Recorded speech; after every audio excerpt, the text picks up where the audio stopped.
चंद्रगुप्त से पहले भारत का सबसे समृद्ध साम्राज्य था नंदवंश, किंतु इस समृद्धि की नींव अब डगमगाने लगी थी। साल 323 ईसा पूर्व। स्थान बेबीलोन। महान सिकंदर, जिसने ग्रीस से लेकर भारत तक अपार विजय पाई थी, अब अपने महल में निढाल पड़ा था। उसके शरीर में रहस्यमयी ज्वर था। कई वैद्यों और चिकित्सकों ने प्रयास किया, लेकिन कोई उपाय काम नहीं आया। सिकंदर अपने सेनापतियों से घिरा हुआ था। उसकी आंखों में अब भी वह पुरानी चमक थी, परंतु उसकी सांसें टूट रही थीं। उसके सबसे करीबी सेनापति पतोलमी, सेल्यूकस, कास्सांडर और एंटिगोनस उसके इर्द गिर्द खड़े थे। तभी एक सेनापति ने डरते हुए पूछा, हे सम्राट, आपकी मृत्यु के बाद यह विशाल साम्राज्य किसे मिलेगा? सिकंदर ने कठिनाई से आंखें खोली, हल्की मुस्कान दी और केवल इतना कहा, सबसे योग्य व्यक्ति को। इसके बाद सिकंदर ने अंतिम सांस ली।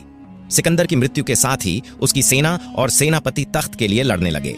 दुनिया का सबसे बड़ा साम्राज्य अब कई टुकड़ों में बंटने वाला था। सिकंदर की मृत्यु के बाद उसके सेनापतियों के बीच डायडोची युद्ध छिड़ गए। जो कभी सिकंदर के वफादार थे, वे अब एक दूसरे के खून के प्यासे बन गए। इन्हीं सेनापतियों में से एक था सेल्यूकस निकेटर। वह सिकंदर का प्रिय सेनापति था और उसने भारत के युद्धों में भी भाग लिया था। जब बेबीलोन में अराजकता फैली तो सेल्यूकस ने इसे अपने अवसर के रूप में देखा। उसने चुपचाप अपनी सेना संगठित की और बेबीलोन पर नियंत्रण स्थापित करने की योजना बनाई। अब समय आ गया है कि मैं इस शहर का स्वामी बनूं, उसने स्वयं से कहा। लेकिन यह इतना आसान नहीं था। कस्सांडर, टोलेमी और एंटिगोनस जैसे अन्य सेनापति भी बेबीलोन पर नजर गड़ाए बैठे थे। सेल्यूकस ने अपने विश्वास पात्रों को एक गुप्त बैठक में बुलाया। हमें यह युद्ध बिना खून बहाए जीतना होगा। सेल्यूकस ने बेबीलोन के नगर रक्षकों को धन और उच्च पद देने का लालच दिया। धीरे धीरे उसने राजमहल में अपनी पहुंच बना ली। फिर एक रात जब कस्सांडर और उसके सैनिक महल में उत्सव मना रहे थे, सेल्यूकस ने अचानक हमला बोल दिया, बेबीलोन अब मेरा है। उसके सैनिकों ने रातों रात राजमहल पर कब्जा कर लिया। कस्सांडर और उसके सहयोगी भाग खड़े हुए और इस तरह सेल्यूकस बेबीलोन का राजा बन गया था। लेकिन क्या वह सिकंदर के समान महान सम्राट बन पाएगा? उन्होंने अपने आप से कहा। लेकिन सबसे महत्वपूर्ण बात, उसने अपने साम्राज्य को और भी विस्तृत करने का सपना देखा। बेबीलोन पर कब्जा जमाने के बाद सेल्यूकस निकेटर की नजरें अब पूर्व दिशा की ओर थीं। सिकंदर जहां रुका था, वहीं से मुझे शुरू करना होगा। उसका उद्देश्य पंजाब और सिंधु घाटी पर नियंत्रण जमाना था। भारत सिकंदर के समय भी हमारे अधीन नहीं आया। अब मैं इस अधूरे कार्य को पूरा करूंगा। वह जानता था कि सिकंदर की मृत्यु के बाद उसका भारतीय अभियान अधूरा रह गया था। परंतु भारत कोई साधारण भूमि नहीं थी। 30,000 पैदल सैनिक, 1000 घुड़सवार, सैकड़ों हाथी। सेल्यूकस अपनी विशाल सेना के साथ भारत की ओर बढ़ा। तभी भारत में रहने वाले तक्षशिला के महान गुरु आचार्य चाणक्य जी को इसकी भनक लग गई कि सेल्यूकस निकेटर अपनी विशाल सेना के साथ भारत की ओर बढ़ रहा है। इसकी सूचना देने के लिए आचार्य चाणक्य मगध की ओर प्रस्थान की। मगध के सिंहासन पर बैठा था सम्राट धनानंद, जो विलासिता, मदिरा और नृत्य संगीत में डूबा था। अगर आपको इतिहास जानने में रुचि है तो हमारे चैनल को सब्सक्राइब करें। तभी सेल्यूकस निकेटर अपने सैनिकों को प्रोत्साहित करने के लिए कहा, भारत को जीतने का समय आ गया है। यदि नंदों का राजा बुद्धिमान होता तो शायद हमारे लिए यह आसान न होता। परंतु मगध के महलों में इस संकट की कोई चिंता नहीं थी। पाटलिपुत्र के महल में धनानंद एक भव्य सभा कर रहा था। सुगंधित धूप जलाई जा रही थी। नर्तकियां महल को अपने नृत्य से रोशन कर रही थीं और सम्राट की आंखें मदिरा से लाल थीं। उसने सभा में ऐलान किया, हमारा साम्राज्य अजेय है। कोई विदेशी हमारी शक्ति को ललकार नहीं सकता। नंदवंश की नीति बहुत कठोर थी। सम्राट धनानंद ने प्रजा पर भारी कर लगा रखा था। किसान भूख से तड़प रहे थे। व्यापारी अपनी दुकानें बंद करने को मजबूर थे। मगध का महल जगमगा रहा था। राजा घनानंद अपने विशाल सिंहासन पर बैठे थे। चारों ओर सोने चांदी की झालरें लटक रही थीं। सभा में राजपुरोहित, मंत्री और सैनिकों का जमावड़ा था। तभी एक साधारण ब्राह्मण अपने वस्त्रों की धूल झाड़ता हुआ दरबार में पहुंचा। यह कोई साधारण व्यक्ति नहीं था, बल्कि चाणक्य था, तक्षशिला का विद्वान, राजनीति और अर्थशास्त्र का ज्ञानी। उन्होंने राज सिंहासन के समक्ष झुककर घनानंद को संबोधित किया, महाराज, यह समय विलासिता का नहीं, जागरूकता का है। विदेशी आक्रांता भारत की सीमाओं पर खड़े हैं और आपका राज्य भी खतरे में है।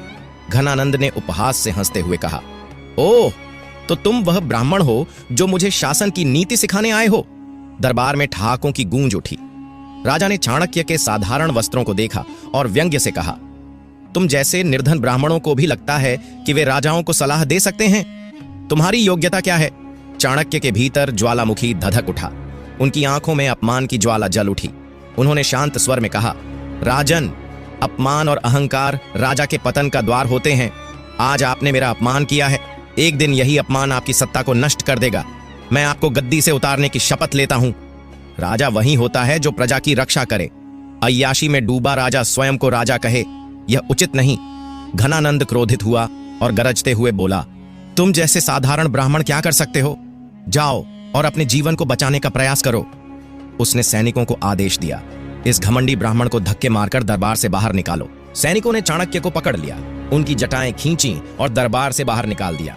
चाणक्य धूल से सने हुए उठे, अपना अंगोछा झाड़ा और घनानंद के महल की ओर देखा। उन्होंने अपनी जटाएं खोल दी और प्रतिज्ञा की, आज से मैं तब तक अपने केश नहीं बांधूंगा जब तक घनानंद का नाश नहीं कर दूंगा और भारत को एक महान सम्राट नहीं दे दूंगा। आचार्य चाणक्य मगध से वापस तक्षशिला लौटे। उन्होंने स्वयं से कहा, एक अयोग्य राजा के अहंकार से यह महान भूमि बंधन में नहीं रह सकती। मुझे एक ऐसा सम्राट खोजना होगा जो इस भूमि का उद्धार करेगा, जो अन्याय का प्रतिशोध नहीं बल्कि धर्म की स्थापना करेगा। तक्षशिला छोड़कर चाणक्य भारत की यात्रा पर निकल पड़े। वे नगर नगर, ग्राम ग्राम भटकने लगे। हर स्थान पर एक ही प्रश्न पूछते, क्या यहाँ कोई ऐसा युवक है जो इस धरती को एकता में बांध सके? लेकिन उत्तर निराशाजनक थे। कहीं लोभी राजा थे, कहीं आलसी राजकुमार, तो कहीं केवल भयभीत जनता। एक दिन जब चाणक्य मगध से पश्चिम की ओर बढ़ रहे थे तो वे एक पहाड़ी क्षेत्र में पहुंचे। वहां एक वृद्ध तपस्वी से उनकी भेंट हुई। तपस्वी ने मुस्कुराकर कहा, तुम जिस योद्धा को ढूंढ रहे हो वह मिल जाएगा। वह अभी बालक है, परंतु उसकी नसों में सम्राट का रक्त बहता है। कहाँ मिलेगा वह? चाणक्य ने कहा। तपस्वी ने दूर एक वन की ओर इशारा किया। यहीं इस धरती पर वह बालक खेल रहा है। पर याद रखना, सम्राट जन्म से नहीं बनता, उसे योग्य बनाना पड़ता है। चाणक्य ने शीघ्रता से वहां जाने का निश्चय किया। कुछ समय पश्चात एक छोटे गांव में उन्होंने कुछ बालकों को खेलते देखा, लेकिन उनमें से एक बालक अद्भुत था। उसकी आंखों में जिज्ञासा थी, चाल में आत्मविश्वास और स्वभाव में नेतृत्व। वह अन्य बालकों को आदेश दे रहा था, मानो कोई छोटा सम्राट हो। चाणक्य ने उसे समीप बुलाया और पूछा, क्या नाम है तुम्हारा? बालक ने गर्व से उत्तर दिया, चंद्रगुप्त। चंद्रगुप्त कोई साधारण बालक नहीं था, वह एक गडरिया परिवार में जन्मा था। बालक, क्या तुम राजा बनना चाहते हो? चाणक्य ने गंभीरता से पूछा। चंद्रगुप्त ने आत्मविश्वास से उत्तर दिया, राजा नहीं, मैं सम्राट बनना चाहता हूं। चाणक्य मुस्कुराए और बोले, क्या तुम सम्राट बनना चाहोगे? बालक ने तुरंत उत्तर दिया, सम्राट बनते नहीं आचार्य, अपने कर्मों से बनते हैं। यही वह उत्तर था जिसकी चाणक्य को प्रतीक्षा थी। चाणक्य का हृदय गदगद हो गया। उन्हें समझ आ गया, मौर्य वंश का सूर्य उदय होने वाला था। चाणक्य ने चंद्रगुप्त के माता से अनुमति ली और उसे अपने साथ तक्षशिला ले गए। चाणक्य और चंद्रगुप्त गंगा तट पर बैठे थे। सर्द हवाएं चल रही थीं, परंतु चाणक्य का हृदय उत्साह से जल रहा था। उन्होंने चंद्रगुप्त से कहा, राजा बनने के लिए राजमहल की चकाचौंध नहीं, तपस्वियों की साधना चाहिए। क्या तुम तैयार हो? चंद्रगुप्त ने दृढ़ स्वर में उत्तर दिया, आचार्य, आप जो भी सिखाएंगे मैं सीखूंगा। चाणक्य मुस्कुराए। उन्होंने जान लिया कि यह बालक केवल महत्वाकांक्षी नहीं बल्कि कठोर अनुशासन का इच्छुक भी है। एक दिन चाणक्य ने चंद्रगुप्त को एक ऊंची पहाड़ी पर चढ़ने को कहा। चंद्रगुप्त ने बिना कोई प्रश्न किए चढ़ाई शुरू कर दी। जब वह शिखर पर पहुंचा तो चाणक्य ने नीचे से पुकारा, अब कूदो। चंद्रगुप्त चौंक गया। गुरुदेव, यह तो मृत्यु को बुलाने जैसा होगा। चाणक्य ने हंसते हुए कहा, यदि राजा सोच समझकर निर्णय न ले तो वह भी ऐसे ही गिर सकता है। केवल साहस ही नहीं, बुद्धि भी जरूरी है। यह सुनकर चंद्रगुप्त नीचे आने का दूसरा मार्ग खोजने लगा। कुछ ही समय में वह सुरक्षित नीचे आ गया। चाणक्य ने उसकी पीठ थपथपाई और कहा, आज तुमने समझा कि सच्चा योद्धा वही है जो हर परिस्थिति में सोच समझकर निर्णय ले। इसके बाद चाणक्य ने चंद्रगुप्त को धनुर्विद्या, तलवारबाजी और कुश्ती की शिक्षा दी। जंगलों में उसे शिकार करना सिखाया गया ताकि वह कठिन परिस्थितियों में जीवित रह सके। एक दिन चाणक्य ने चंद्रगुप्त को बहुत स्वादिष्ट भोजन परोसा, लेकिन जब वह खाने लगा तो चाणक्य ने उसे रोक दिया। रुको, क्या तुम जानते हो सबसे पहले कौन सा भाग खाना चाहिए? चंद्रगुप्त ने चौंक कर पूछा। इसका भी कोई नियम होता है आचार्य? चाणक्य बोले, यदि तुम पहले बीच से खाओगे तो किनारे का भोजन ठंडा हो जाएगा। पहले किनारों से खाना चाहिए। चंद्रगुप्त ने सिर झुका लिया। मैं समझा नहीं आचार्य। चाणक्य मुस्कुराए। यही राजा का धर्म है। राज्य को मजबूत बनाना हो तो पहले सीमाओं को सुरक्षित करो, नहीं तो बीच का हिस्सा भी नष्ट हो जाएगा। चंद्रगुप्त अब समझ चुका था कि एक राजा को हर छोटी बात में भी गहरी बुद्धिमानी दिखानी होती है। एक दिन चाणक्य उसे पास के नगर में ले गए। राजा को केवल युद्ध जीतना नहीं आता चाहिए, बल्कि वह छिपे हुए षड्यंत्रों को भी समझ सके। चंद्रगुप्त को नगर के बाजार में घूमने को कहा गया। जब वह लौटा, चाणक्य ने पूछा, क्या देखा?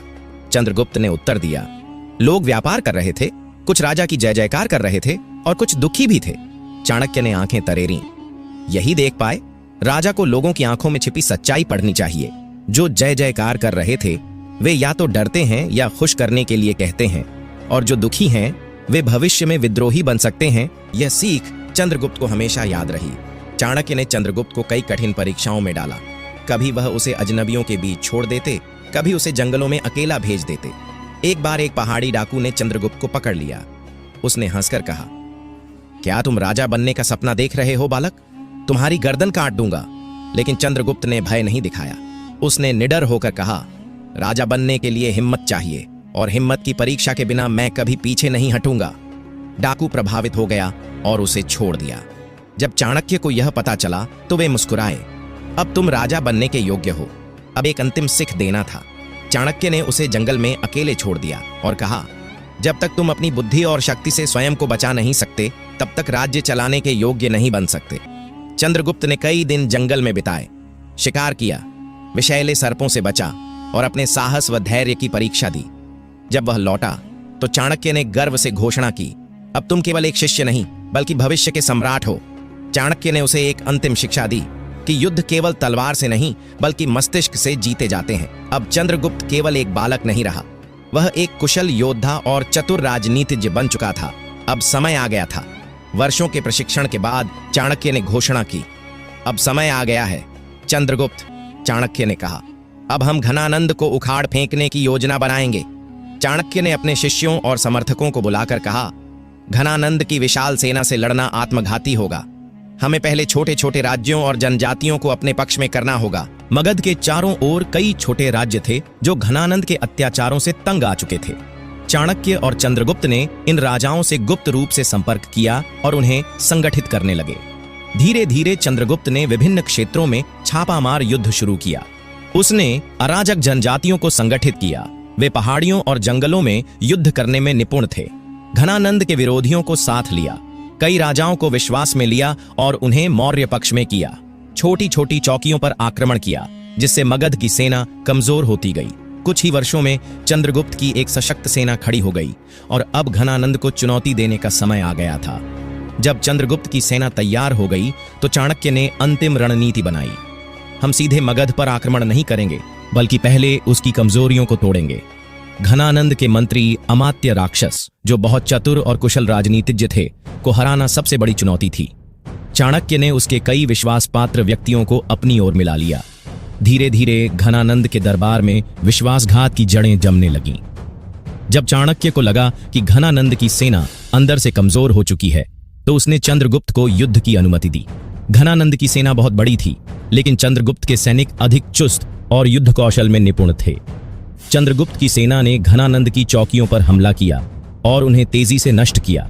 घनानंद के सेनापति ने जवाबी हमला किया, लेकिन चंद्रगुप्त की सेना ने गुरिल्ला युद्ध शैली अपनाई, जिससे मगध की विशाल सेना भ्रमित हो गई।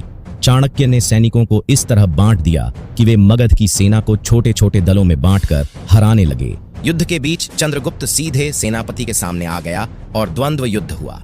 चंद्रगुप्त ने अपनी तलवार से सेनापति को हरा दिया, जिससे मगध की सेना में भय फैल गया। अपने सेनापति को इस तरह मरते देखा, घनानंद युद्ध का मैदान छोड़कर भागना पड़ा।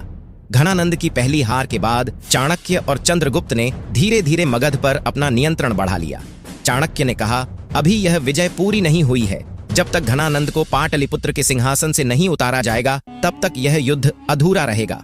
घनानंद की पहली हार के बाद वह युद्ध भूमि से भाग गया, लेकिन उसका अहंकार अभी भी टूटा नहीं था। वह पाटलिपुत्र पहुंचा और अपने शेष सेनापतियों को इकट्ठा कर एक विशाल सेना तैयार करने लगा। उधर चाणक्य ने कहा, हमने उसकी सेना को कमजोर कर दिया, लेकिन अब हमें घनानंद की जड़ों को उखाड़ फेंकना होगा। यह युद्ध केवल शक्ति से नहीं बल्कि रणनीति से जीता जाएगा। घनानंद ने विभिन्न राज्यों से धन और सैनिकों को इकट्ठा किया। अमात्य राक्षस, घनानंद का सबसे बुद्धिमान मंत्री, ने कई चालें चलीं जिससे मौर्य सेना को भ्रमित किया जा सके। उसने अपने जासूसों को चंद्रगुप्त की सेना में भेजा, लेकिन चाणक्य पहले से ही सतर्क था। चाणक्य जानते थे कि घनानंद की शक्ति उसकी राजधानी पाटलिपुत्र थी। इसलिए उन्होंने पहले उसके आसपास के किलों को जीतने की योजना बनाई। पहला कदम जल आपूर्ति रोकना। पाटलिपुत्र गंगा नदी के किनारे बसा था। चाणक्य ने योजना बनाई कि यदि हम गंगा के तट पर कब्जा कर लें तो पानी की आपूर्ति बाधित हो जाएगी। मौर्य सेना ने नदी के किनारे के सभी मार्गों पर नियंत्रण कर लिया। शहर में पानी की कमी होने लगी, जिससे सैनिकों की स्थिति कमजोर हो गई। चाणक्य ने शहर के भीतर छिपे घनानंद के विरोधियों को संगठित किया। कई व्यापारियों और अमात्यों ने गुप्त रूप से मौर्य सेना का समर्थन किया। महल के अंदर कई सैनिकों को रिश्वत देकर चुपचाप मौर्य पक्ष में कर लिया गया। जब पाटलिपुत्र कमजोर पड़ने लगा तो चाणक्य ने अंतिम हमला करने का आदेश दिया। मौर्य सेना ने चारों दिशाओं से पाटलिपुत्र को घेर लिया। घनानंद की विशाल सेना ने जवाबी हमला किया, लेकिन वे थके हुए और कमजोर थे। चंद्रगुप्त ने अपने सैनिकों को 3 भागों में बांटा। एक दल ने महल की ओर कूच किया, दूसरा गंगा के किनारे से आक्रमण किया और तीसरा दल गुप्त मार्गों से शहर में प्रवेश कर गया। चंद्रगुप्त स्वयं घनानंद के महल तक पहुंचा। घनानंद के निजी रक्षक और चंद्रगुप्त के बीच भयंकर युद्ध हुआ। चंद्रगुप्त के योद्धा जैसे भद्रभट्ट, भगुरायन और महासेन ने घनानंद की सेना को तितर-बितर कर दिया। घनानंद को बंदी बना लिया गया और पाटलिपुत्र का सिंहासन अब चंद्रगुप्त के अधीन था। चाणक्य ने चंद्रगुप्त को अभिषिक्त किया और कहा, आज से भारत को एक नया सम्राट मिला है। चंद्रगुप्त ने नंद वंश का अंत कर मौर्य साम्राज्य की स्थापना की। मौर्य सेना ने धीरे धीरे पूरे उत्तर भारत पर अपना नियंत्रण स्थापित किया। अब पूरे उत्तर भारत में चंद्रगुप्त मौर्य का शासन था। वहीं दूसरी ओर बेबीलोनिया से सेल्यूकस निकेटर और उसकी महान सेना भारत की सीमा तक पहुंच चुकी थी और युद्ध के लिए उनकी सेनाएं सिंधु नदी के किनारे डेरा डाल चुकी थीं। कहानी थोड़ी लंबी जाने वाली है, तो सब्सक्राइब।